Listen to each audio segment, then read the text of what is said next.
Introducing the Book of Enoch, a collection of ancient writings that were banned from the Bible.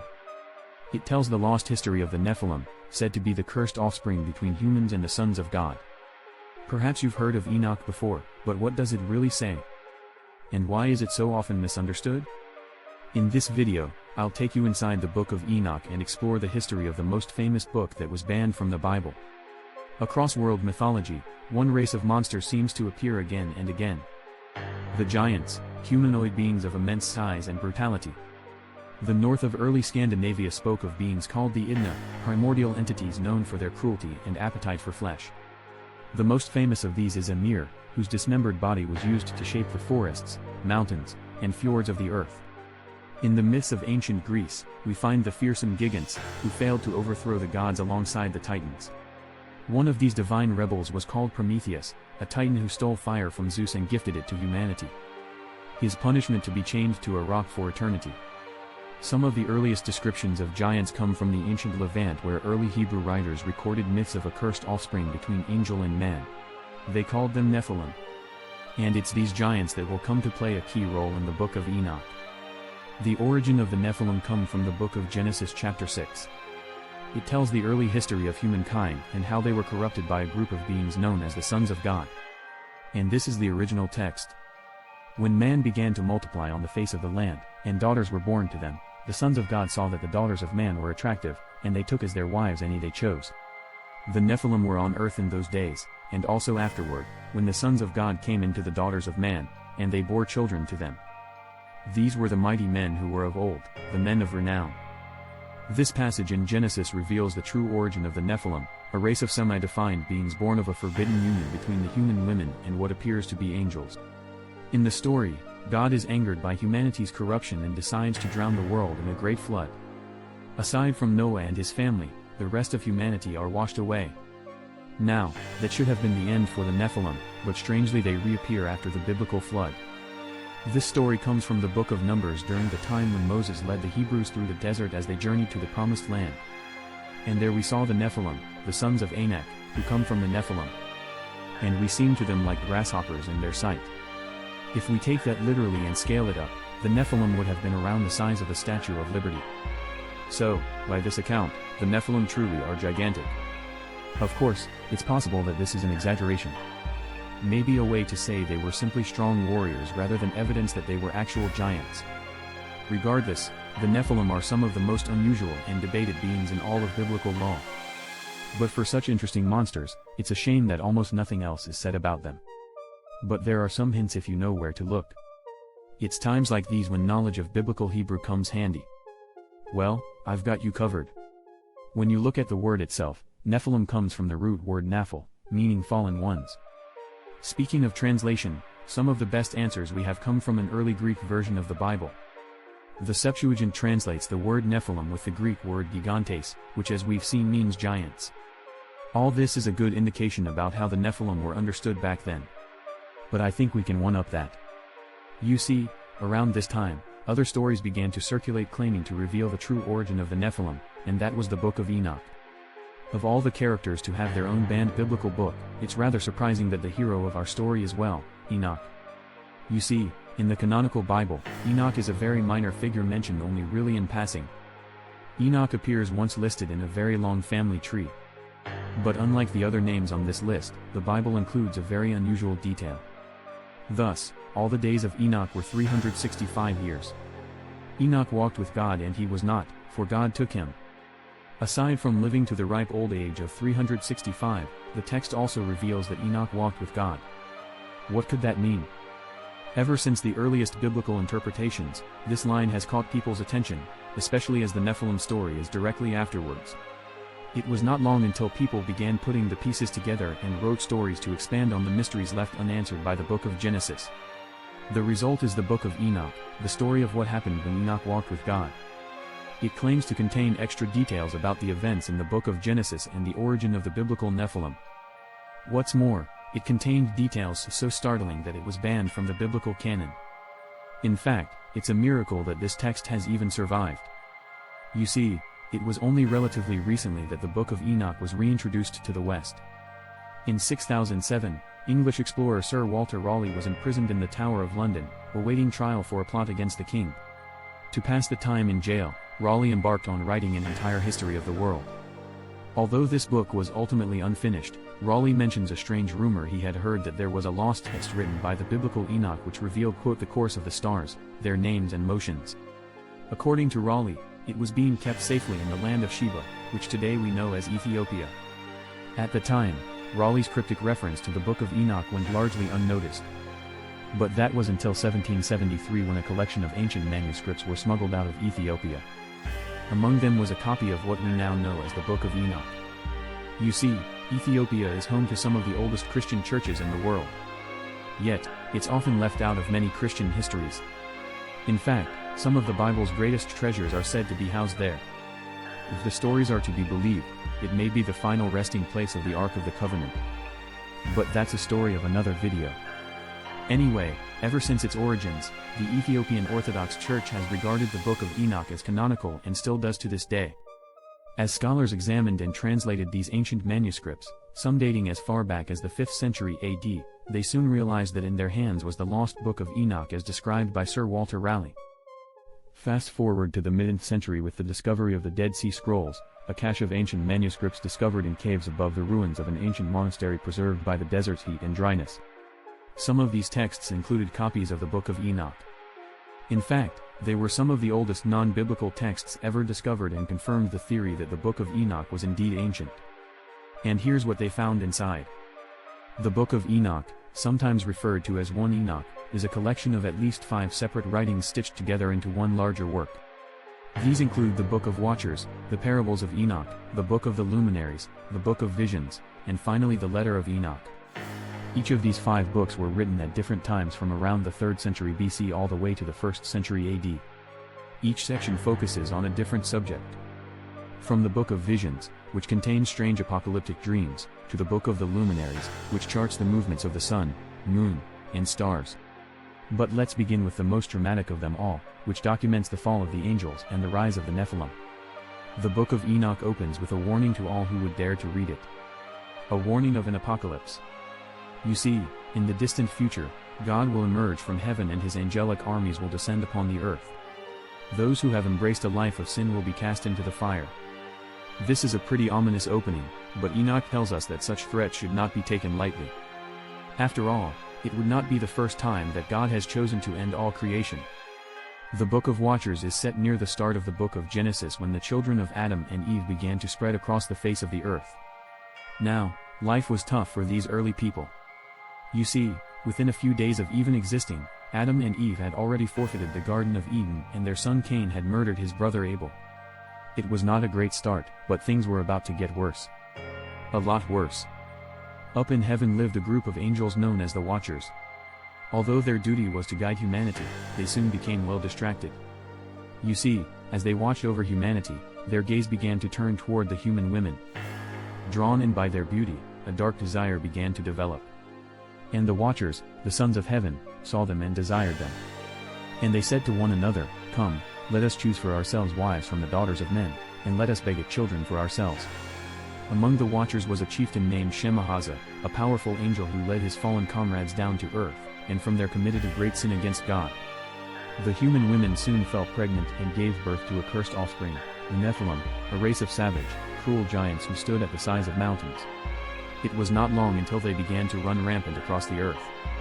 And the giants began to kill men and to devour them. And they began to sin against the birds and beasts and creeping things and the fish and to devour one another's flesh.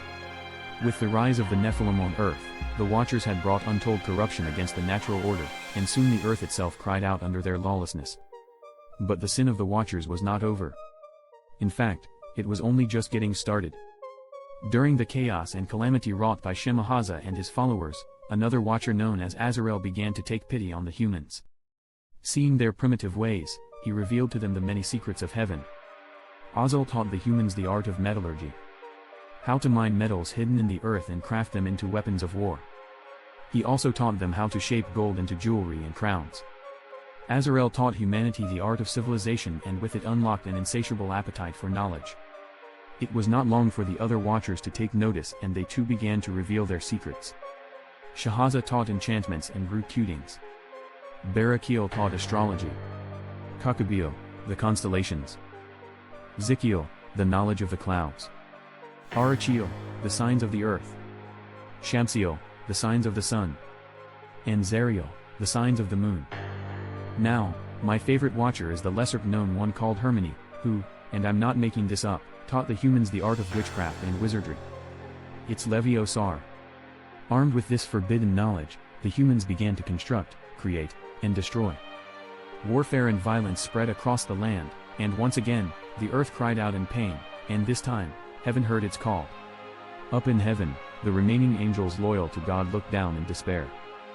This included the 4 archangels, Michael, Raphael, Gabriel, and Seal. Outraged by the chaos the Watchers had unleashed upon the world, they called out to God, asking why he did not do anything to stop them. You know all things before they happen, and you see these things, and you permit them. Seated upon his shining golden throne, God reveals that a plan has already been made. The only solution to deal with the Watchers is to wipe the world clean with a great flood. But there was one more thing left to be done. You see, there is one man on earth who is to be the final piece in fulfilling God's plan. Deep in the wilderness, far from the emerging civilizations of man, was a mystic and scribe named Enoch. He led a simple life of contemplation and prayer and dwelt in the presence of God. But as we shall see, he would get far more than he'd bargained for. It all happened in a flash. Enoch found himself taken up from the earth and into heaven. Before him was a terrifying sight, a throne bathed in flaming fire, shining like the golden majesty of the sun itself. Surrounding the throne were angels and other indescribable beings. Then a voice, "Come here, Enoch, and hear my words." It was God, and he had a message for Enoch. "Enoch, righteous scribe, go and say to the Watchers of heaven, a great sentence has gone forth against you. You will have no relief or petition because of the unrighteous deeds that you have revealed." Enoch is tasked with delivering a message to the Watchers. As they have sinned against creation, they are about to be punished by the angels. And it is Enoch who is to announce their judgment. Suddenly, Enoch found himself back on earth under the cool night sky. There he meditates, illuminated by the light of young stars. The next section of the Book of Watchers follows Enoch's quest to find the fallen angels. The prophet journeys to all 4 corners of the earth, guided by the angels loyal to God. One of his companions, the angel Uriel, shows Enoch the workings of the cosmos, how the sun rises and sets, where the winds come from, and how the stars form the constellations. Uriel then leads Enoch to a vast and empty chasm. Below them, flames burn in the depths. It is a terrible sight, and a fear begins to grip Enoch. And Uriel notices. "Enoch, why are you so frightened and shaken?" "Because of this terrible place and because of the fearful sight." And he said, "This place is a prison for the angels. Here they will be confined forever." Uriel reveals to Enoch that they are stood at the very entrance of hell itself. Although it is under construction, this prison will become the home of the fallen angels and all who follow in their ways. Enoch continues his journey and is soon met by the angel Gabriel. He takes him to a walled garden filled with the pleasant smell of cinnamon and sweet perfume. At the center of the garden stands a tree far greater than any other. This is the tree of wisdom from which your father and mother of old ate and learned wisdom. Their eyes were opened and they knew they were naked and they were driven from the garden. Gabriel reveals to Enoch that they are standing beside the Garden of Eden, the earthly paradise and place of humanity's first sin.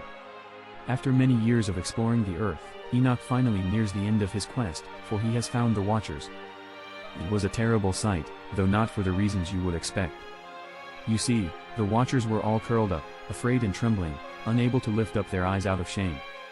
As Enoch read aloud their sentence, the Watchers pleaded God for mercy and forgiveness, begging Enoch to persuade God to withhold his judgment. In the spirit of fairness or naivety, Enoch agrees to their request. He will make their case before God and see whether he will change his mind. And with that he departs. That night Enoch had a strange dream. In it he was once again in heaven standing before the throne of God engulfed in fire. "Be not afraid, Enoch, righteous man and scribe of truth. Come here and hear my voice." God tells Enoch that the Watchers will receive no forgiveness. Their actions have brought devastation upon the earth. And because of them, God will send a great flood to rid humanity of their corruption, as well as eradicate the scourge of the Nephilim. But even after the flood, traces of corruption will remain in the hearts of man. Remnants of the forbidden knowledge left behind by the Watchers. And like a rot, it will once again spread. And so God tells Enoch that in the distant future there will be another judgment, an apocalypse where God himself will intervene. And that is the Book of Watchers. As an opening to the Book of Enoch, you couldn't ask for anything better. From fallen angels to ferocious giants, it has everything, especially when it comes to the Nephilim. You see, where the canonical Bible mentions them only briefly, Enoch expands on their story, revealing how they were indeed giants and children of fallen angels known as the Watchers. But there's more to it than just that. You see, the Book of Enoch also reveals that civilization itself is a gift from the fallen angels who revealed to humanity the secrets of heaven. Now, something that you might also have noticed is that throughout the Book of Enoch so far, there is talk about an apocalypse, a final day of judgment in the future when the world will come to an end. These apocalyptic warnings dominate the Book of Enoch with ideas that were largely absent from the other Old Testament texts. And that's no coincidence. You see, something very significant was happening around the time that Enoch was written. And it's here we turn to next. In 167 BC, the holy city of Jerusalem was at the center of a religious crisis. The Greek king Antiochus IV Epiphanes had desecrated the Jewish temple in the worst possible way. He had installed a pagan idol of Zeus inside the Temple of Israel, the sacred house of God. The desecration of the Jewish temple in 167 marked a turning point in centuries of Greek rule over the Jewish people dating back to the conquests of Alexander. The Jews experienced a period of relative tolerance. But soon they faced open aggression, especially under Antiochus IV. And according to the Jewish historian Flavius Josephus, it was terrible. He compelled the Jews to dissolve the laws of their country to keep their infants uncircumcised and to sacrifice pig's flesh upon the altar, against which they all opposed, and the leaders among them were put to death. In these desperate times, many turned to their scriptures. However, these ancient biblical writings seemed to offer little comfort in this strange new world. Despite their obedience to the Jewish law, God's chosen still suffered while their foreign overlords continued to prosper. This crisis of faith in the 2nd century BC reshaped the entire worldview of many Jews at the time. Evil was no longer seen as a human wrongdoing, but instead as an external cosmic force, an evil invader from the spiritual world. Soon, people began to imagine their world as being inhabited by evil spirits. And judging by the current political situation, it seemed that evil was winning. It was around this time when new stories began to emerge. Texts that described visions where God himself would one day intervene and put an end to the corruption in a fiery cataclysm at the end of time to describe this new genre of biblical writings. People began to use the word apocalypsis, a word borrowed from their Greek masters meaning to uncover. In fact, it's the root of the English word apocalypse. One of the most influential of these apocalyptic writings was the biblical Book of Daniel, the story of how a prophet in Babylon survived under foreign kings and famously escaped the lion's den. But it is later in this very same book when Daniel receives a number of strange visions featuring animals that represent the earthly kingdoms, and also how a son of man will come to set the world right. At the time, the Book of Daniel was so beloved that it was eventually included in the biblical canon despite being one of the latest Old Testament texts. In fact, we know this because sections of this book were written in Aramaic, a later language that had begun to replace Hebrew in everyday speech during this time. But there were many other apocalyptic texts that did not make it into the Bible. And the most famous of these was the Book of Enoch. As we have seen, the Book of Enoch is deeply rooted in apocalyptic thought. It paints a world that was corrupted by supernatural beings and foretells a divine judgment where God will wipe away evil once and for all. Despite the Book of Enoch never making it into the biblical canon, it was enormously influential among certain Jewish groups of the time. This is evidenced by some of the oldest fragments of Enoch among the Dead Sea Scrolls that were likely used by an apocalyptic Jewish sect who withdrew to the desert to separate themselves from the evils of civilization.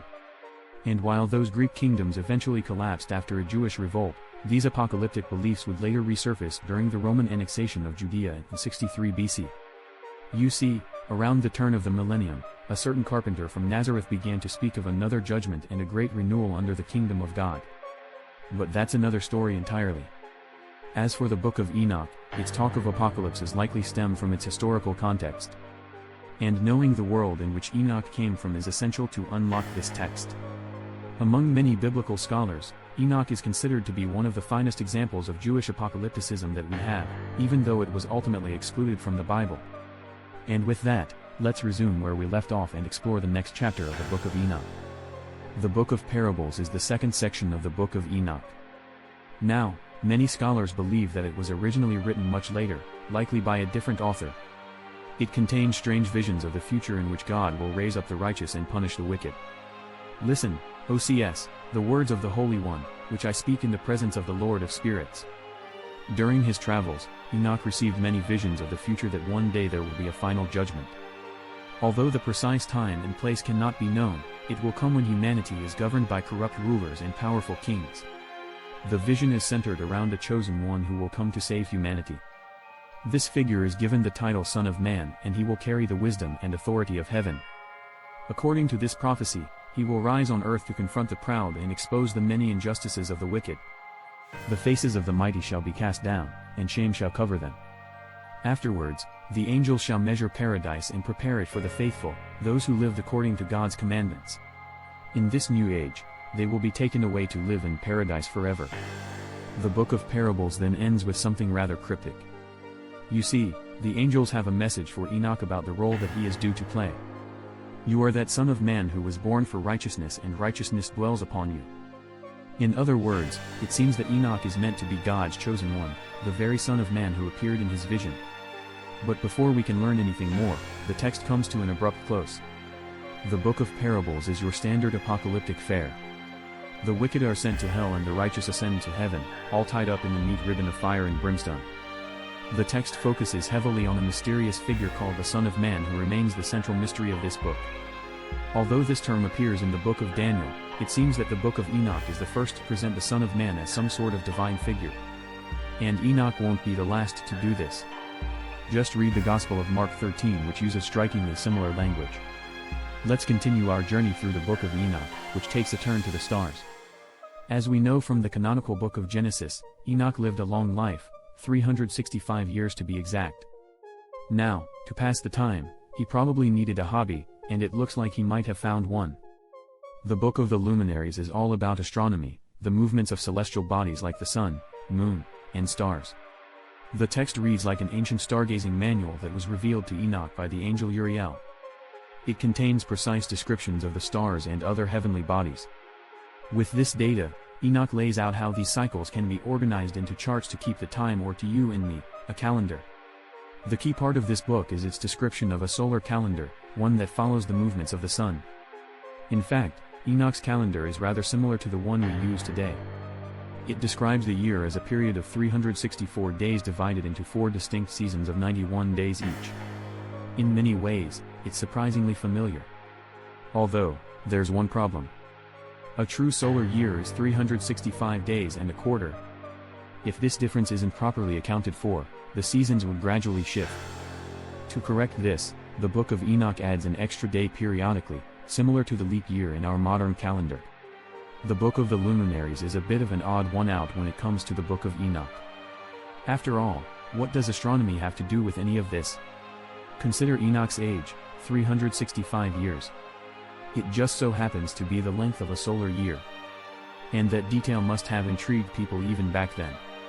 And yes, according to the Bible, people had massive lifespans, including Enoch. Although that's nothing when compared to his son, Methuselah, who reached the age of 969 years old. Just shy of a millennium. Methuselah is the oldest character in the Bible. Well, except for God, of course. In fact, to honor his age, one of the oldest stars in the universe, HG 14283, has been dubbed the Methuselah star. It's estimated to be around 12 billion years old and acts as a window into the dawn of the universe itself. It's another curious link to Enoch and astronomy. One thing that the Book of the Luminaries reveals to us is that back then science and religion were one and the same. In the Book of Enoch, movements of the celestial bodies were used to predict the fates and fortunes for the people on Earth. We actually see this throughout world mythology. One famous example is the orbit of the planet Venus, one of the brightest objects in the night sky. Often visible just before dawn, the morning star appears to travel downwards towards the Earth just like an angel falling from the sky. In fact, the Romans called this star Lightbringer or Lucifer. Diabolical coincidences aside, let's explore the 4th section of the Book of Enoch, and quite possibly the strangest one of them all. As we've seen, the Book of Enoch is rooted in its historical context, a time when Judea was under the rule of the Hellenistic kings. But this was nothing new. Throughout the Old Testament, Israel passes from the hands of many foreign rulers, from the Egyptians, Babylonians, Persians, and eventually to the Greeks. And it's here where the Book of Visions comes in. It effectively retells the history of Israel from the days of Enoch and the flood all the way up to the period of its composition. For some, history can be a little dry. But the Book of Enoch has an answer for that. In its version of history, every nation is represented by a different animal. This has led to a rather brilliant name among scholars, the animal apocalypse. It all starts with 2 cows living happily in a field. These cows represent humanity in its purest state. However, as the herd grows, their peaceful life is suddenly disturbed when the stars themselves fall down to earth and begin to breed with the cows. Those stars represent the Watchers, those fallen angels from before. Meanwhile, God looks down at a zoo tycoon experiment gone wrong and decides to reset it with a great flood. Anyway, the rest of the dream vision follows the history of Israel, represented by a flock of sheep. The flock survives attacks from bears, lions, hyenas, ravens, and eagles, each representing different nations that ruled over the land at various points in history. One day, the traumatized sheep are suddenly rescued by God, and all their enemies are cast into the fire. Then among them, a mighty leader is raised up, a glorious white bull who rules over the flock. As the vision draws to a close, the whole world are suddenly transformed back into cows. If you've ever read Animal Farm by George Orwell, you'll know that it uses pigs to describe the rise of communism. Well, Enoch's Book of Visions works in a similar way. It retells the biblical apocalypse with sheep. These strange symbols and analogies were actually quite common in these ancient apocalyptic texts. Similar visions can be found in the Book of Daniel, which describes 4 beasts rising from the sea, each representing a different nation. Animal symbols like these worked as a kind of code for readers. Those who knew what the animals represented could grasp the hidden meaning and unlock the political message underneath. These animal descriptions continued well into the Christian period. If you're familiar with the Book of Revelation or have watched my video, you'll know that it too is filled with bizarre creatures believed to represent the Roman Empire. Speaking of end times, we now approach the final section of the Book of Enoch.